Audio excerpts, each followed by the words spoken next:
महापालिकेत तुमची 2 वर्ष झाले गाव समाविष्ट बस होऊन. 10 वर्ष झाली. 10 वर्ष कोण फिरकत का नाही इकडं? कोणी नाही फिरकत नाही, फक्त मतदानासाठी येत्या. आमच्या 94 मध्ये माझं लग्न झालंय. तिथून पासून माळुंगे गावामध्ये पाण्याचा प्रश्न खूपच मोठा आहे, बिकट. आणि आता आमचं गाव नगरपालिकेत जाऊन 2 ते 3 वर्ष झाले, पण आमचा नगरसेवक कोण आहे तेच आम्हाला माहिती.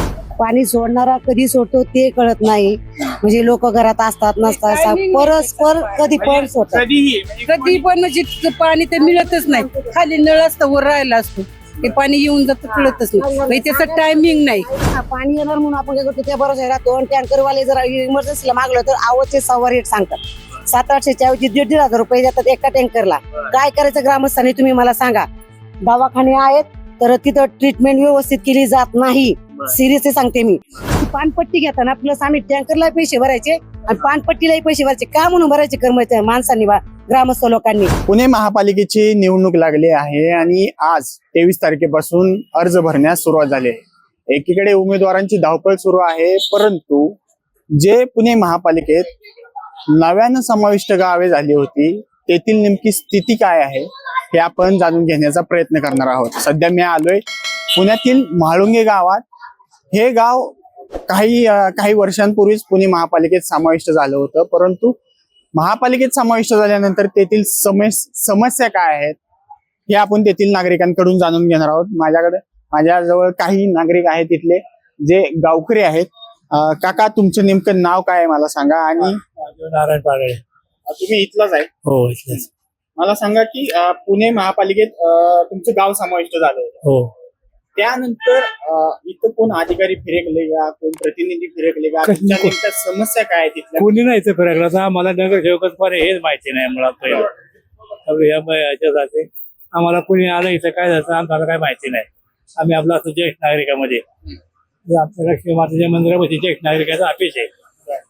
तिथं वाटतं दुपारी 2 वाजता मग तुम्हाला मुलाखत सांगितलं सगळे ते सगळे लोक असतात तिथं. मग 2 वाजेपर्यंत तिथे यायचं सगळं. मग तिथून पुढे तुमची काय तुम्हाला असं समस्या सांगतील ते. पण इथल्या नेमक्या समस्या काय आहेत मला सांगा. इथं काय आता इथं हे झाड लोट पाणी लावणे हे ते सगळं बाकी आहे काय तेव्हा. बाकी सगळं हे व्यवस्थित आहे, चांगलं आहे. पाणी किती दिवसांनी येतं इथं? पाणी 4 दिवसांनी पाणी येतं. बाकी व्यवस्थित आहे म्हणता, पण पाणी 4 दिवसांनी येतं ना काय? बरोबर आहे ना. आता नवीनच समावेश झालं ना गाव, त्याच्यामुळे पहिले 15 दिवसांनी येत होतं, आता 4 दिवसांनी येते. असं आहे आता.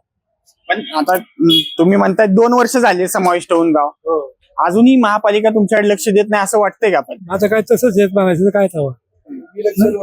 हा, आता विलक्षण होत तोपर्यंत तसंच होणार आहे. आता सध्या तर पाणी ते म्हणतात बरोबर येते आता 4 दिवसाला. फक्त अडचणी एवढी आहे की लय रोड पॅक होतो तुमचं. रोडची अडचण आहे, रोड क्रॉस करता येत नाही आम्हाला. हे सकाळ संध्याकाळ होतं का दिवसभर हे रोड? दिवसभर आहे, दिवसभर. संध्याकाळचं जादा होतं. संध्याकाळी जादा होतं म्हणजे ट्रॉफिक, मरणाची ट्रॉफिक होती. अर्धा थांबायला लागते म्हणजे जागेवरती, इतकी ट्रॉफिक होती जाम.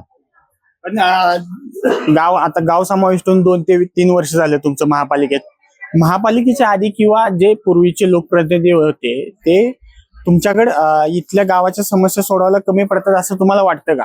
नाही तसं काय नाही. आता पालिका आली, आता चाललंय व्यवस्थित सगळं, पण फक्त त्या रोडच्या अडचणी आहेत. आता पाणी पहिले 10-15 दिवसा होतं, आता ते 4 दिवसावर आले. म्हणजे पाणी बरोबर आहे, फक्त अडचण रोडची आहे. गावातले रस्ते ठीक आहेत का काका? मग आता सगळं व्यवस्थित आहे. आता गावचे पार राधा हॉटेल पर्यंत पण रोड चांगले केलेत, सगळं व्यवस्थित आहे. बाकी काय नाही, रोडची अडचण आहे. रोड वाढला ना तर मग अडचण कमी होईल. रोड वाढायला पाहिजे. ते गेल्यात आता माप टाकून, एवढा रोड झाला की ती पण अडचण दूर होईल, पण ती कधी होती काय माहित. आता नवीन नगरसेवक येतील तेव्हाच ही अडचण दूर होईल. पण अधिकारी कोण फिरकले नाही असं तुम्हाला वाटतं? अधिकारी काय नाही दिसलेच नाही म्हणा. दिसलेच ना. आता या अधिकारी म्हणून काय माहिती आपल्याला. मग तुम्ही आता आमच्या पैसे आले तर आम्हाला माहिती नाही की बाबा तुम्ही आहे म्हणून. आता तुम्ही आलेच नाही तर आम्हाला कसं काय माहिती होणार. असं आहे ना. आता आमची फक्त समस्या एवढी, नांदे माळुंगे रोड फक्त व्हायला पाहिजे. राधा हॉटेल पासून नांदे बाजीराव चौकापर्यंत फार अडचण आहे बघा. रस्त्याची फार मोठी अडचण आहे.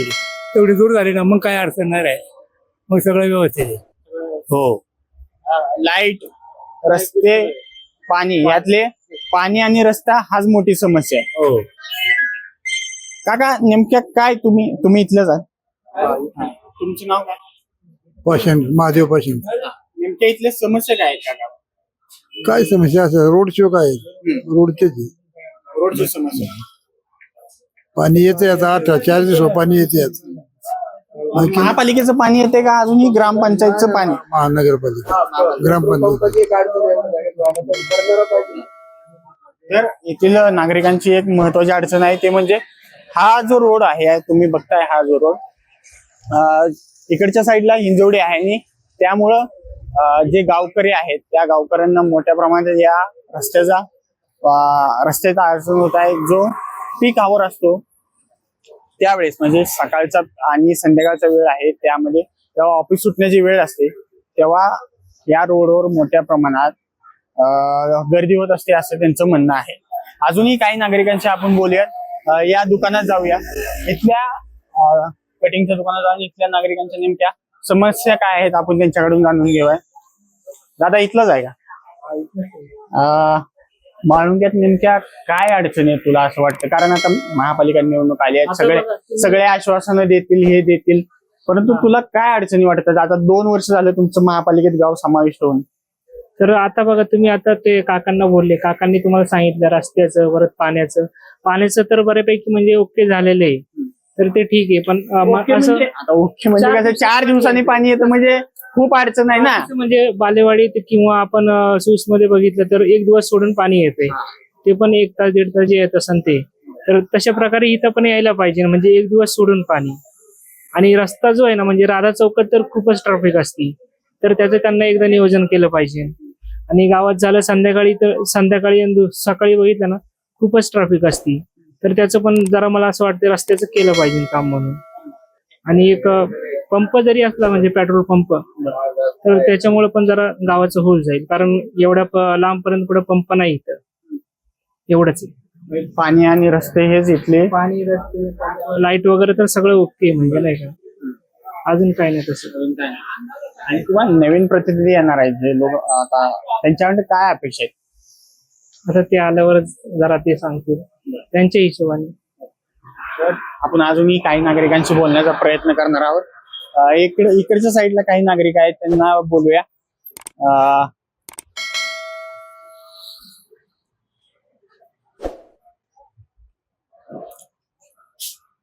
आजी इथलाच आहेत का? नेमक्या तुमच्या इथल्या अडचणी काय आहेत? आता नगरपालिकेच्या निवडणुका लागलेल्या आहेत महानगरपालिकेच्या, पण इथं नेमकं काय अडचणी आहेत वाटतात तुम्हाला? मग काय नाही आम्हाला अडचणी वाटत. पाणी नाही, पाणी तेवढं बर पाणी नाही, एवढी साफसफाई नाही, बर साफसफाई होत नाही महापालिकेकडं, एवढी नाही छान होत. बर सगळीकडे दुर्ळा. दुर्ळ्यानं काय काय त्रास होतो? भरपूर. बर दवाखाने आहेत का इथं महापालिकेचे? हे समोरच महापालिकेचा दवाखाना समोरच आहे. डॉक्टर असतात का? असतात, शुक्रवार गुरुवार हा. रोज नसते. आरोग्य तपासणी नीट होते? काही मी गेलेली नाही कधी तपासणी. तुम्ही महापालिकेच्या दवाखान्यात जातच नाही? खोकल्याचं औषध. खोकल्याचं औषध आणायला जाते. आता हे आमचं टीव्हीला नका दाखवू कीर्तन. तुमच्या समस्या कळल्या पाहिजे ना लोकांना नेमक्या काय आहेत. आता महापालिकेत तुमचं 2 वर्ष झालं गाव समाविष्ट मग होऊन. 10 वर्ष झाली. 10 वर्ष कोण फिरकत का नाही इकडं? हा कोणी फिरकत नाही, फक्त मतदानासाठी येत्या, बर एवढंच. चालतंय. काकू तुम्ही पण इथलाच आहात का? नेमक्या 1994 मध्ये माझं लग्न झालंय. तिथून पासून माळुंगे गावामध्ये पाण्याचा प्रश्न खूपच मोठा आहे, बिकट. आणि आता आमचं गाव नगरपालिकेत जाऊन 2 ते 3 वर्ष झाले, पण आमचा नगरसेवक कोण आहे तेच आम्हाला माहित नाही. त्यातून पाणी आमच्या इथं 8 ते 10 दिवसांनी येते. पाणी सोडणारा कधी सोडतो ते कळत नाही, म्हणजे लोक घरात असतात नसतात, परस्पर कधी पण सोडतात, कधी पण. म्हणजे पाणी तर मिळतच नाही, खाली नळ असतं वर राहिला असतो, ते पाणी येऊन जातं कळतच नाही. म्हणजे त्याचं टायमिंग नाही की मी ह्या दिवशी ह्या वेळेला सोडतो. आता दुसरीकडे कसं आहे, मेन तो प्रॉब्लेम आहे, पाणी सोडणारे वेळेवर सोडत नाही. 10 ते 15 दिवसांनी पाणी सोडतात. सोडणारे सांगत नाही आम्हाला, आम्ही फोन करतो तरी सांगत नाही आम्हाला, उचलत नाही फोन. हे बेफिकिरीचं काम आहे माहितीये का. विचारायला गेलं की आम्ही फोन स्विच ऑफ करून ठेवतात, उद्या सोडणार आहे, 4 दिवसांनी हे पण सोडणार आहे. महापालिकेचे अधिकारी अधिकारी नाही, पाणी सोडणार आहे कर्मचारी. हो काही असणार, पण तो प्रॉब्लेम आहे ना एकतर, आणि त्यातून पाणी नाही तर म्हणून टँकरवाला घेतो. तो टँकरवाले काय करतात किती घेतात एका टँकर? सांगते ना, पाणी येणार म्हणून आपण काय करतो त्या बरोबर राहतो. आणि टँकरवाले जर इमर्जन्सीला मागलं तर आवचे 6 रेट सांगतात. 700-800च्या ऐवजी 1,500 रुपये देतात एका टँकरला. काय करायचं ग्रामस्थांनी तुम्ही मला सांगा. दवाखाने आहेत तर तिथं ट्रीटमेंट व्यवस्थित केली जात नाही. सिरियसली सांगते मी. फक्त खोकल्याचं औषध, थापाची थंडी तापाची गोळी एवढंच भेटतं. तुम्हाला टीटीचं इंजेक्शन तिथं भेटणार नाही, तुम्हाला ड्रेसिंग करून भेटणार नाही तिथं. म्हणजे हे पाहिजे ना तिथे, त्यांनी टाके काढायला तर दुसरीकडे जा म्हणतात. असे दवाखाने असतात का सरकारी? सांगा मला. आणि परत मला म्हणायचंय रस्त्याचं काम. कचरा गाडी आली ना, झाडणारी व्यवस्थित झाडत नाही सगळीकडून. तुम्हाला त्या साईडला दाखवते, पॅव्हिलियन सोसायटीच्या तिकडं झाडणारा तिकडे मी होते महिना झाडणं मी स्वतः झाडत घेते तिथलं. ही काम आहेत का कर्मचाऱ्यांची? तुम्ही पगार घेता ना आणि टॅक्स तुम्ही पानपट्टी घेता ना, प्लस आम्ही टँकरला पैसे भरायचे आणि पानपट्टीलाही पैसे भरायचे. का म्हणून भरायचे कर्मचारी माणसांनी, ग्रामस्थ लोकांनी? किती दिवसांनी उचलतात कचरा रोज येतो पण त्याचं काय होतं, टाइम पण नसतो त्याचा. पण झाडणारी पण व्यवस्थित झाडत नाही. वांदे केले म्हणे इकडचं अलीकडच्या साईडचा. मी एकदा व्हिडिओ काढला आणि त्या माणसाला म्हणलं, हा रस्ता सगळ्या चौकाचा माझ्या दरवाजा पुढे तो, हे कोण झाडायचं म्हणलं. तुम्ही फक्त रस्ता विभागून घेता, झाडणार कोण आहे? फक्त मोठी लोक बघायची पर आत पण झाडून घेतात. असं का? कर्मचाऱ्यांनी असं केलं नाही पाहिजे. मेन म्हणजे ह्याच्या आधीचे जे प्रतिनिधी आहेत ते हा. कधी इथं फिरकले होते का? किंवा- अजिबात नाही, कुणीच फिरकत नाही आमच्याकडं. अजिबात कुणी फिरकत नाही. तुमच्या समस्या ड्रेन लाईनीचं आमचं चॉकअप होते, पाण्याची जायची नीट सोय नाही. प्रत्येक ठिकाणी गेलं पाहिजे ना तुमची ड्रेन लाईन, की तुमचं काय प्रॉब्लेम आहे. तुम्ही घेता ना टॅक्स आमच्याकडून एवढे आवाजची सवा. आता महापालिकेचे रेट वाढवलेत. रेट वाढलेत. कशामुळे वाढवले? का वाढवले त्यांनी आम्हाला? महापालिकेचे- सोयी दिल्यात का त्यांनी? महापालिकेचे टॅक्स लागणार जेव्हा ग्रामपंचायत होती तेव्हा ग्रामपंचायत. सोयी त्यांनी वाढवल्यात का? दिल्यात का? नाही दिल्यात. ड्रेन लाईनी तुम्ही तुमच्या करून दिल्या पाहिजे होत्या. आम्ही ज्या केल्या ते चॉकअप होणार. तुम्ही अटॅच करून नाही दिलं, मग तो प्रॉब्लेम कुणाला होतो? ग्रामस्थांना होतो की आम्हाला होतो ना? त्यांना मग तुम्ही टॅक्स का वाढून घेता तुम्ही लोक? पहिले तर ते याच्यावाले कचऱ्यावाले पैसे घ्यायचे. म्हणलं आम्ही पैसे का म्हणून द्यायचे तुम्हाला? आठवड्याचे 20 महिन्याचे पैसे द्या. मी म्हणलं मी देणार नाही, मी टॅक्स भरते, फुकट भरत नाही म्हणलं टॅक्स एवढाला. मी देणार नाही पैसे म्हणलं. रस्ता ग्रामपंचायती पुढे आणून टाकील म्हणलं, पण मी पैसे देणार नाही म्हणलं. ही भाषा बोललेली आहे, तेव्हापासून बंद केलं त्यांनी माझ्याकडून पैसे घ्यायचे. बाकीचं घेतात मला माहित नाही. एवढंच. आणि फक्त पाण्याची सोय केली पाहिजे, रस्ता नीट केला पाहिजे आणि ड्रेन लाईनचं काम व्यवस्थित झालं पाहिजे आमच्या इथं. ह्याच मेन गरजा आहेत. तर आपण बघू शकता की या काकू होते ते जरा बऱ्याच नाराज झाल्या होत्या. आणि हे जे महापालिकेचं रुग्णालय आहे येथे सुद्धा त्यांनी म्हणले की जे उपचार आहेत ते उपचार मिळत नाहीत. फक्त खोकल्याच्या औषधासाठीच ते नागरिक तिथं जातात. ड्रेनेज, पाणी आणि रस्ता येथील रस्ता म्हणजे येथील जे ट्रॅफिकची समस्या आहे ती मोठ्या प्रमाणात असल्याचं आपल्याला म्हाळुंगे गावात दिसून आलं आहे. अक्षय साबळे, आपलं महानगर, म्हाळुंगे.